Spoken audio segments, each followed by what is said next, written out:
Has Putin's invisible missile just raised fresh NATO fears as Russia strengthens its Pacific war posture? Did Russia fire its feared anti-ship missile during live fire drills across the vast Pacific theater? Is Putin's so-called unstoppable Oniks missile now guarding Russia's far eastern coastline and naval approaches? Is the West now facing Russian missile forces from multiple directions, from Europe's Baltic coast to the Pacific? Has NATO's latest fear been unlocked as Russia flexes a Mach 2.5 missile built to overwhelm warship defenses? From Kamchatka to the Kuril Islands, is Putin locking down Russia's most critical Pacific Sea approaches?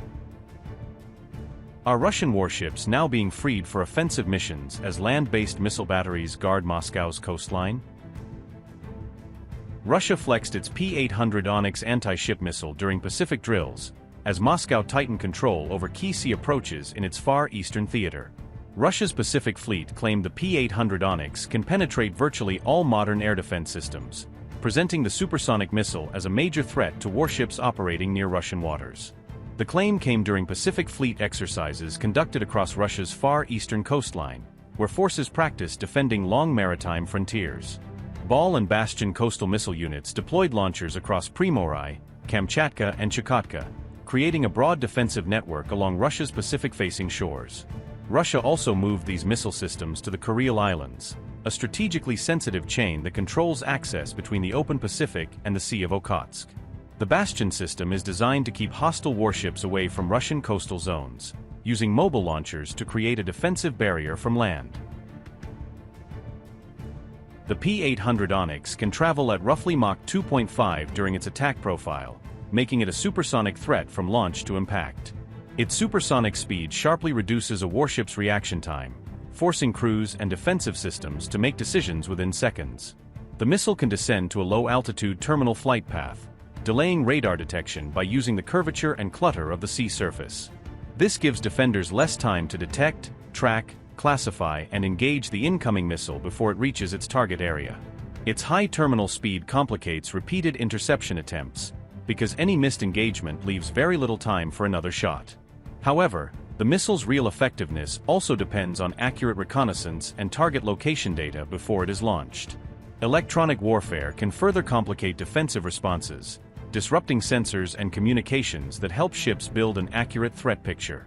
Layered naval air defenses can still attempt interception, combining long-range missiles, point defenses, and electronic countermeasures against incoming threats.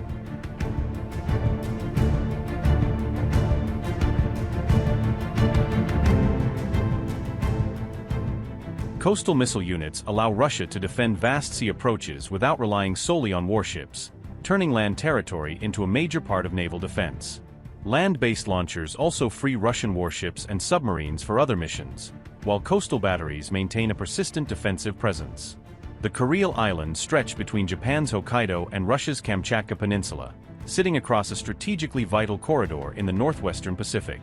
From the Kurils, Russia can monitor maritime movement between the Pacific Ocean and the Sea of Okhotsk, a vital operating zone for its submarine forces.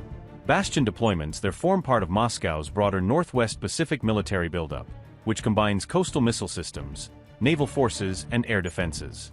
These missile drills came as Russia's latest air exercises raised fresh NATO concern, adding another layer of tension to the wider security picture.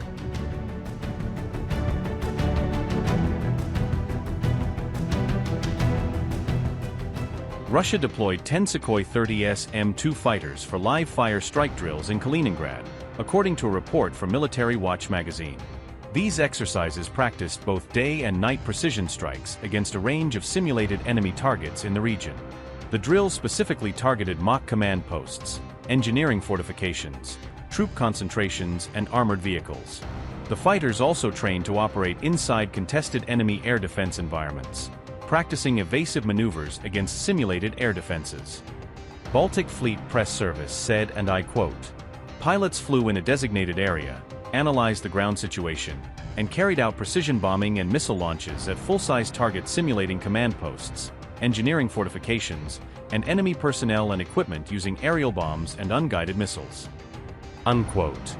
Notably, these Sukhoi 30S M2 fighters belong to the 4th Guards Regiment, based out of Chernyakovsk Air Base inside Kaliningrad. Kaliningrad is a Russian territory that sits physically embedded within Europe, surrounded entirely by NATO member states.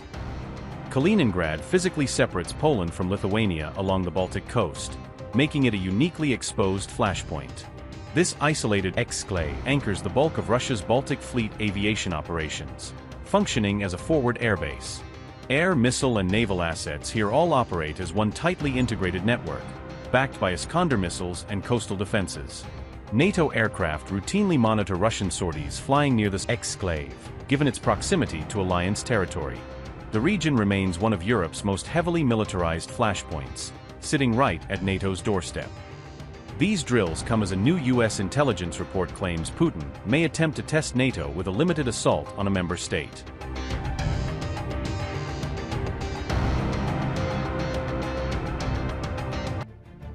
Amid already tense relations between Moscow and NATO, fresh U.S. intelligence reports have alarmed Western capitals by suggesting Russia could attempt a carefully limited challenge to the alliance in the coming years.